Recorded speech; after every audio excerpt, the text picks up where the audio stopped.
Style. Style is the answer to everything. A fresh way to approach a Welcome back everyday to Das life. Customs. Alright guys, so after having somewhat success yesterday with the turbo build, thanks to Carlin, what a legend, come in, helped me out all day, wouldn't have done it without him, so thank you Carlin. I've decided to get on with some other stuff. I'm sick of tinkering with engines. I'm going to get back into trying to finish off the electricals and the air and stuff on the Rat. I've done a fair bit on it. There was just a few bits I was missing, which I've now got. So this morning I'm tackling the mounting of the air tank and the compressor. I upgraded the compressor. I'll show you a couple of things on the air ride which I've added. More the body's off, it's easy to see, just to make it work better. Anyway, here we go. Right, so the initial issue I was having was I couldn't get it to the front to actually raise. It had raised once, having a really hard time raising, and it needed heaps of PSI to get it to go up.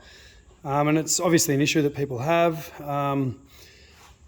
So initially, this was the compressor I had for it. I'd bought this actually for a totally different job. I was building a truck with air ride on it at one stage. And my initial thoughts was this thing just wasn't up to the task. It'd pump it up pretty slow and it didn't seem to be, doing the job. So I thought I'd just hang on to it for something else. And I upgraded to this bad boy here. So this is a high output compressor, made by the same company, V-Air, if that's how you say it. And what I've done is I've actually, it fits perfectly in that spot there. I still have access to the front bolts that bolt the beam on, which was something I was worried about. So I've just got to drill some holes in there and mount that. It's already got its rubber feet on it, which is pretty cool. And then the air tank itself, I upgraded to this bit of a bigger unit here, and I've just finished kind of setting it up. I was having issues with lines, hitting the body.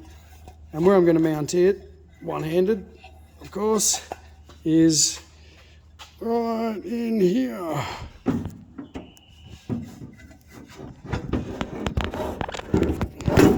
Oh, there you go. So she fits in the spare wheel well. I mean, this thing I'm not going to need a spare for. If I break down, it's probably not going to be because of a flat tyre. It'll be from everything else. So that just goes in there. The airline goes into there, like that. That's the feed. The outline is there. Has a pressure switch there, which runs back into my air setup. I've actually got it all set up in the back there already. So that's my switches. That's ignition as well, gauges are there. So I've done all that stuff. But today it's get that mounted. Look, what I discovered was the reason I was having issues with the shocks lifting was the angle. And Linebug supplies these. So they're a bolt-on, because I'd already painted everything. You don't have to do any welding. They're a bolt-on shock relocator, which sets the shock back and out a little bit, and that, it just goes up easy now.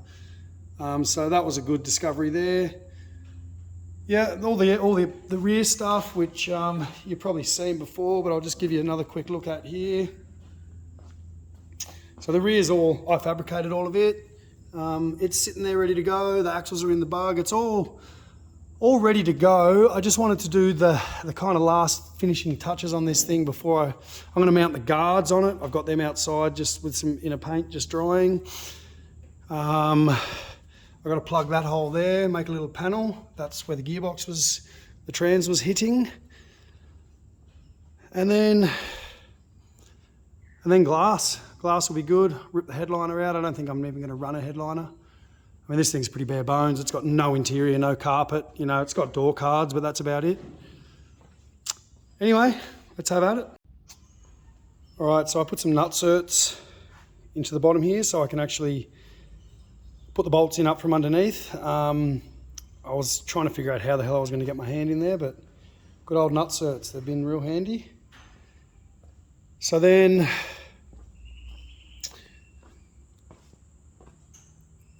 I marked it out and drilled the holes for it to mount, and I also cut this bigger hole to access the bleed for the tank. They do, you know, the compressed air gains a lot of air in the tank, so therefore if you don't have a bleed, you're going to end up with a tank full of water, and it'll end up all 3 lines and everything. So that's the bleed hole. I'll just give them a quick touch of paint and then mount the thing in. Well fellas, all's well that ends well. There's a bit of a fight trying to line holes up in a place where you've got nothing to measure from, but the tank is in there. The compressor's in there, all mounted in with this little rubber feet. Haven't done anything with the wiring yet, but that's next.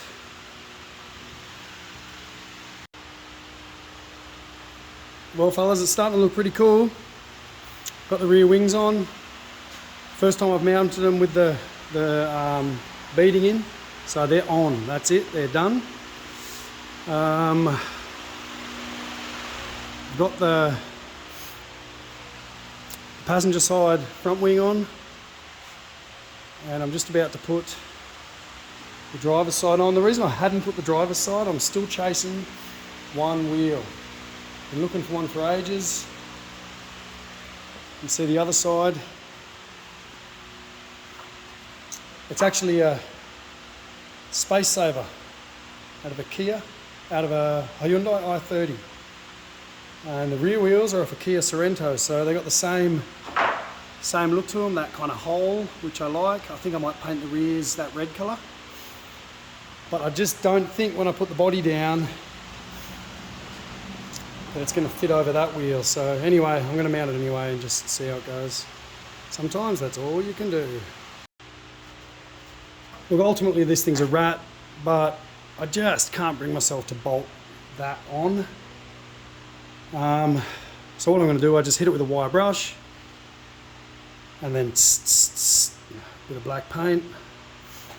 I know it's not the right way to do things, but look, it's going to be better than what's there, and it'll look pretty neat. Well, I think that'll be a wrap for today. Got a lot done. The bug's sitting there with the guards on. I got the motor running again. I had a leaking manifold, believe it or not. One of the sides of the manifold had cracked, so I kind of fixed it up and got it running again, and now the fuel pump's died. So yeah, it's always something. It's never just an easy thing, these bloody V-dubs. But anyway, I'll give you a quick run around what I've done and we'll call it a day. So there she is, front wings are installed. A couple of them were a bit of a fight, a couple of them bolts to get in are a bit of a fight, but headlights are in, air's in, all nice and painted under. Rear guards are on, rear wings. I got a nice set of snowflake tail lights I'm going to put on that. Engine's back together, still rubbing in the fan. The fan still rubs on that bloody fan shroud, so I don't know what the go is with that. I might just get a new fan shroud, they're not that expensive. But she's running, just need a new fuel pump now. Signing out.